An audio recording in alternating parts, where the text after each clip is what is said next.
ഇനി റെക്ക് വെള്ള എന്ന് പറയുമ്പോൾ ഇവിടെ 8 തൂവല് വെള്ളയെങ്കിൽ ഈ ചിറവ് 8 തൂവല് വെള്ള വരണം.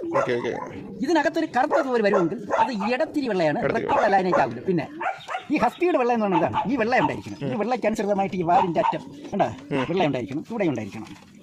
ഉണ്ടാ തലയിൽ വെള്ളം വരണം, അത് ചന്ദ്രക്കരയാണ് വരേണ്ടത്. അത് വെള്ളം കയറി വന്നു നെഞ്ചിൻ്റെ അടിയിൽ വെള്ളം വരണം. ഉണ്ടാ എന്നാലേ റെക്ക് വെള്ള. റെക്ക് വെള്ള എന്ന് പറയുമ്പോൾ തന്ത റെക്ക് വെള്ളയും തള്ള സബ്ജയാണ്.